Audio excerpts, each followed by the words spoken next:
TDP MLA Gorantla Buchaiah Chowdary మాట్లాడుతున్నారు. ఇప్పుడు live చూద్దాం. ఆ 4 రోడ్లు కూడా విశాలం చేసి ఒక అనుసంధానమైన బైపాస్ ఏర్పాటు చేయమన్నా బైపాస్ ప్రాసెస్ కూడా నడుస్తూ ఉంది. త్వరలోనే ఢిల్లీలో గడ్కరీ గారిని కలిసి ఆ బైపాస్ విషయంలో కూడా శాంక్షన్ చేయడం కోసం ఎంపీ గారి సహకారం కూడా తీసుకుంటున్నాం. మనకి పుష్కరాల పేరుతో 2-3 మంచి కార్యక్రమాలు నడవాల్సిన అవసరం ఉంది. ఒకటి ఎస్టీపీ 50 MLD ఎస్టీపీ త్వరలో కంప్లీట్ అయిపోతుంది, ఆల్మోస్ట్ ఫైనల్ స్టేజ్కి వచ్చింది. 30 MLD ప్లాంట్ కూడా అభివృద్ధి చేయడం కోసం నిన్ననే టెక్నాలజీ జపాన్ టెక్నాలజీని వాడుకోమని కమిషనర్ గారికి రిక్వెస్ట్ చేశాం.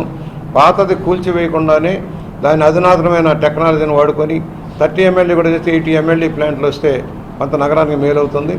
అలాగే శుద్ధి చేసిన తర్వాతే నీరు గోదావరిలో కలవాలి, కానీ మురుగునీరు గోదావరిలో కలవకుండా చేసే కార్యాచరణ కోసం కూడా ప్రాజెక్టు నివేదిక సమర్పించాం రాష్ట్ర ప్రభుత్వానికి. దాన్ని నేషనల్ రివర్ కన్జర్వెన్సీ కింద కూడా శాంక్షన్ ఇవ్వడం కోసం మా ప్రయత్నాలు మేము చేస్తాం. తప్పకుండా దాన్ని సాధిస్తామని చెప్తూ